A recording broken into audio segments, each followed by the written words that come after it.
Oh, hello. It's the end of the month. And what that means is I get to do my monthly reflection routine in my journal. And since I've been journaling for a long time, I've sort of developed this system that allows me to reflect on the previous month and be more intentional about what I'm bringing into the new month. And I even created a whole template on how to do this. Although these days I don't use this at all because it's such a effortless routine for me. But I thought I should share this piece of wisdom with you all. I also realized that I have several routines and rituals that help me with my daily journaling. The first one I'm going to go over is quite easy. It's how to break in a new notebook. So, breaking in or starting a new notebook is kind of a transfer of energy. I'll explain. I use the Look-Turn 1917 medium hardcover notebook for my personal journal, and there's only 250 pages in each notebook. So, if I am committed to journaling and writing every single day, I'll blow through that pretty quickly. So, what that means is with your new notebook where you want to continue your writing practice, your journaling practice, you want to complete some rituals so that you can essentially signal to yourself that we are continuing the work in this new notebook. So, the first thing you want to do is choose a sticker. And similar to choosing like a crystal or a rock, you really just want to choose the sticker that's sticking out to you in that moment. And I like to take it one step further. I like to notate the artist of said sticker so that you can look back at these covers and, if you see a pattern of a style that you were into in a certain chapter of your life, I think that's really interesting to note. Now, at this point, we're pretty comfortable. We've already written something in the inner cover. We notated the artist's name. We've already put a sticker on the cover, so we're feeling really comfortable in our new journal already. It's not feeling very blank anymore. So at this point, I like to create a page dedicated to my intentions for my new journal. And this could be bullet points that you migrate from previous notebooks, but a lot of the times it's just how I feel in the moment. I remember using a quote from Amy Tan's The Backyard Bird Chronicles for several of my new notebooks, that life contains ephemeral moments which can be saved in words and images, there for the pondering, for reviving the bird and my heart. So at this point, we've really set the stage. We've set the tone of our new notebook. We know generally where we want to take it because we've notated our intentions at the beginning of the book. This last step in breaking in your notebook it actually makes me a little emotional because I like to keep a small amount. I don't go overboard with this if I can help it, but I keep a small amount of keepsakes that are extremely personal. Like these items may be so obscure that you may be the only person in this entire world who understands the significance and context of these items. And I would say this collection of keepsakes don't change often. The purpose of these keepsakes is to transition them from your old notebook to your new notebook. You're essentially taking these very important pieces of your life and you're transitioning them into this new notebook so that your foundation follows you. So that whatever happens in the future, whatever you fill these blank pages with, you can take comfort in knowing that your foundation is there. Now, these blank pages aren't so scary once you have these magical items tucked away in the back of your notebook. And that's the last step of breaking in a new notebook. And it's by far the most sentimental because you get to revisit these very special items. Let's now talk about my monthly reflection routine, or I just call it my monthly reflections. And I do this over a course of a couple of days. And it's funny, I tell my husband that I need some time to do my monthly reflections, but this is a template I created. So the first 2 pages is dedicated to this month that you're closing out. So the first page is what did the previous month teach me? And the next page will be rituals that you want to notate from the previous month. The following page will be notating what's in and what's out. We want to notate our core memories for that month. And now we are moving ahead. I have 2 pages dedicated to the current month that we're looking forward to. We will list our wishes and our musings, and then we will dedicate a page to the current month's highlights. So you can see how I've organized this. I have the first 4 pages dedicated to reflection of the previous month, and then the next 4 pages dedicated to the month that you are entering. So let's just dive into each page. Starting with what did the previous month teach me? And I have previous month on the template, but what you really want to write is the month, the name of the month. So we're going to write down what did March 2026 teach me? And you will get all of that insight by reviewing your entries for the entire month of March. And you don't necessarily have to read everything, but get a vibe, right? Take a look at your highlights page. You want to notate those moments that moved you. Look at highlights, events. What did you learn from these highlights? What did you learn from these events? What are those 10 out of 10 would do again type of things? Did anything surprise you while reviewing your journal entries? Did you ever stop during the previous month and realize that you are in an era of some sort? You can fill in the blank. You could say, March taught me to blank. And I would look for trends throughout the month and use your daily highlights page to inform this part of the reflection. So, on the other hand, what I've noticed while doing my monthly reflections is other than looking at these broad trends and lessons and maybe things that I've learned about myself, I've also gathered in my journal entries kind of rituals. So essentially, what routines and rituals came to be during the previous month, and what are they, and how do they serve me?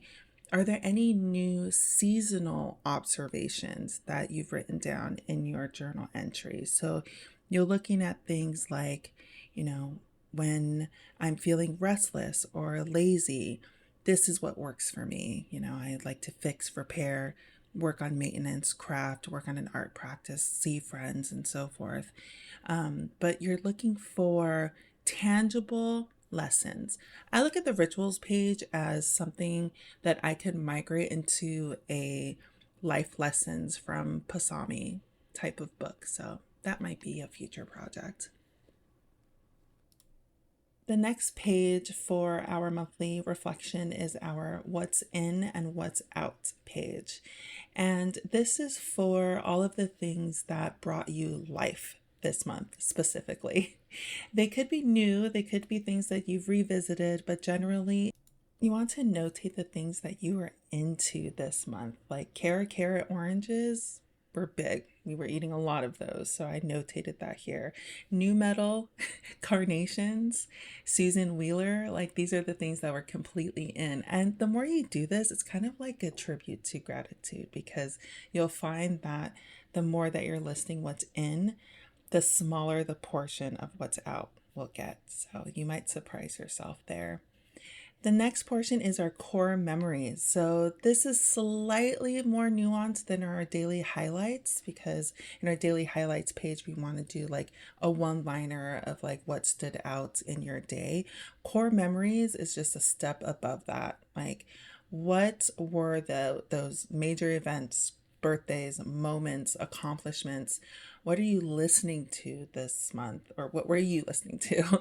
What were you reading? What were you watching? What did you start? What did you finish? What new hobbies did you take on? What are the games that you played? What are the people that you saw? What are those core memories? That is what you want to list over here. And by listing your core memories, month over month, you're able to, one, be grateful for those memories, and two, you'll be able to see clearly what really gives you life and what really gives you energy. Okay, so now we are moving to the current month. We've done a lot of really good reflection on what we've learned in the previous month, what kind of tangible rituals we could lean on from the previous month. We're looking at what was driving us, what brought us energy, what's in, what's out, what are those core memories we can rely on. So now we're looking forward. We're setting our intentions for the next month. So here I chose a different color to differentiate between the previous month and the current month. I'm using the Tombow dual brush markers. This color is N60, N is in Nancy 60, and it's so pretty. And of course, I think I'm going to list this under the what's in because I was obsessing over this color. I was also obsessing over the previous colors, the green Tombow dual brush marker in 228. So pretty.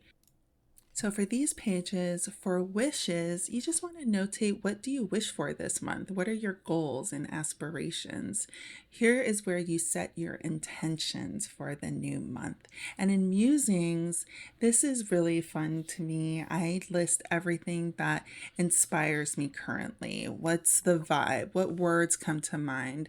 And I love pulling any like words or like inside jokes from the previous month because it makes it really personal. But put your quotes from books, movies, anything that you consumed during the previous month. But it's all that like good, like inside jokes and phrases and maybe color schemes, anything that's going to really inspire you going into the next month. Now we are going to set up our current month's highlights page. And so I'm using March as an example, but you can see on the left side, I like to create a little mood board. And I'm very intentional about where I place this in my monthly reflections because we just finished our musings and we already have that top of mind of what's inspiring us and what's the vibe. So I like to use that while creating my mood board for the following month. And you want this to be somewhat meaningful because we are going to revisit the highlights page to input our one line a day pretty often. So it's really cool to include things that are meaningful to you, like my free and easy Simply Hawaiian sticker that came from the CD that I ripped, which is something I probably haven't done in decades. So that was really meaningful to me. Now I'm going to spend some time setting up my current month's highlights page. So that's essentially just writing out the days of the month and the day of the week on the left side of the page. So that'll allow one line per day. So as I'm writing my journal entries, I will just choose one moment, something to highlight and of note, and I will include that here on this page. And you can see on the left side, I will have to work on my mood board for April. So that's what I get to work on later. So let's recap. For the first page, you want to answer the question, what did the previous month teach me? And then you want to recall all of the rituals that came to be during the previous month. You want to list what's in, what's out, all of your core memories. And looking ahead to the current month, write out your intentions for the month as well as what's inspiring you. Lastly, create your highlights page for a line a day for your current month. And this brings me to my last point.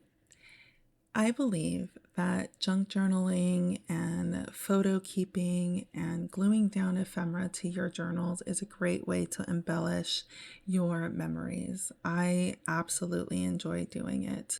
However, I can see how the pressure of designing these spreads can add to the pressure of your commitment to write every single day. And the key to overcoming this is boundaries and routine. I know that I want to only focus on writing before bed. So I get all of my scrapbooking and junk journaling done during the day so that by the time my butt is in bed, I'm ready to write. And some days I will turn to a blank page and start writing.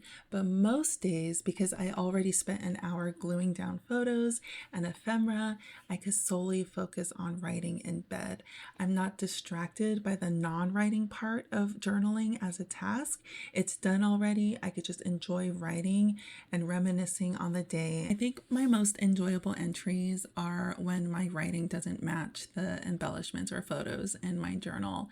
I like that the visual memory keeping serves its purpose. I can look on that day and recall exactly what I was doing and feeling, and my writing can potentially expand on that or not. It's a really cool experience. But my evening routine, and this is where boundaries come in as well, is normally I work out, plan my next day in my Filofax planner, and then do some scrapbooking and memory keeping in my journal. That way I can continue with my evening, and I will only revisit my journal before I go to bed to write my daily entry.